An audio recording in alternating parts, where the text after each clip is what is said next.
Windbound is a survival adventure set on a vast open sea littered with forbidden islands. It's not the most exciting survival game I've played, nor is it challenging or advanced in terms of building. It is, however, colourful and pretty relaxing. You play as Kara, a warrior cast into the sea after being caught in a fierce storm. You awake on the shores of these forbidden isles with no weapons, tools or food. You must fight to survive and find your way home. Before you set off on your adventure, you'll have to choose between a few different game modes. Adventurer is a little more forgiving and allows you to keep the resources you've gathered upon death, and only puts you back to the start of the stage when you die. Survivalist is a little more hardcore, and you will lose everything except the items in your held items pocket when you die, and also will be put right back to the start of stage 1. Endless is a little freer, and as the name implies, sets you off on a voyage with no end to really test your survivability. The world is split into stages, and each stage has a different set of islands that you can sail between. They grow increasingly more dangerous as you progress. The biomes also change a little the further you go, and you can of course collect better materials. At first you can leisurely gather materials and hunt animals for food. Later on you'll be fighting far more dangerous creatures, as well as the cursed inhabitants of these mysterious islands. The islands are all pretty small, though they will get a little bigger towards the end of the story. They're all bright and colourful, and I did get a slight feeling of I wonder what's on this island, but really there was never that much going on. A few more animals per island maybe would have made things a bit more interesting. Still, it wasn't too bad overall, as most of the islands have little hidden secrets like buried treasure or new skills to find. Animals and food like mushrooms do respawn, but materials like sticks and bamboo don't. So once you've cleared an island, you don't really need to go back to them again anyway, and you can just focus on where you want to go next. There are 3 islands in every stage that you must journey to and activate a tower. Once all 3 are activated, you can then progress on to the next stage.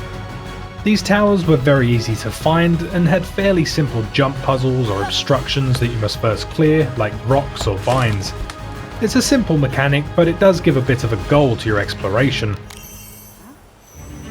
I had a bit of a love-hate relationship with the sailing mechanics. They sit somewhere in the middle between realistic and arcadey. You can't sail directly into the wind like you can in some games, but you aren't entirely at the whims of the wind either. Things like tightening your sails will give you a little more leeway to get where you're trying to go. You can upgrade your boat by building new hulls and decks from the different materials you find. The main difference is their durability, which is important as some little critters will start munching away on your boat as you go. There is a little trial and error involved in building your boat. Some designs will cause you to flip over when you're sailing, and you'll have to give a little thought to how well balanced your design is. Build pieces are limited to hulls, decks and masts, as well as a few armours and defence pieces, but you can have some fun trying out different ideas. There were times when the sailing felt like a bit of a chore, which was a shame because I did expect it to be more fun. Sometimes I would head towards rocks and reefs just to see if I could avoid them, and make it a little more interesting for myself.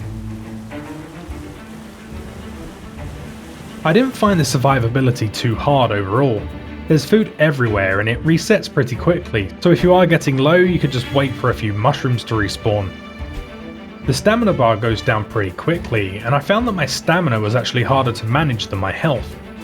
Mainly because if you get pulled into a fight when you're low on stamina, you run the risk of dying and being sent back to the start if you're too tired to dodge. The gameplay loop is fairly simple. You start a stage, sail around to find the 3 towers I mentioned earlier, activate them, then you can progress through a sort of sailing trial and a boss fight. Neither of these is particularly hard, but they do provide some variation from the resource collecting.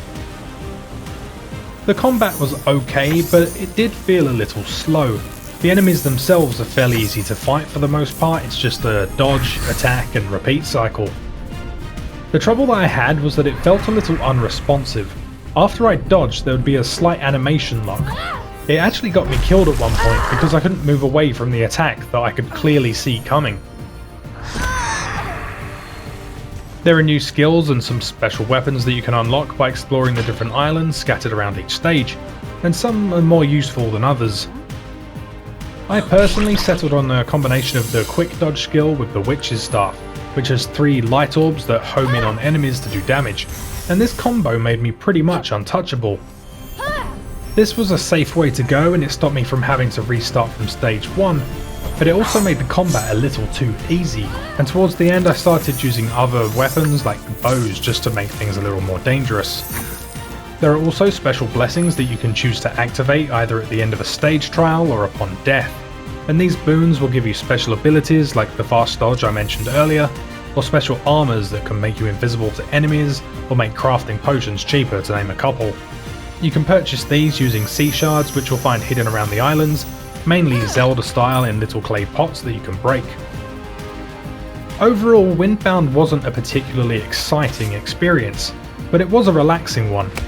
It was nice just sailing around and exploring the different islands, but it did eventually get a little repetitive.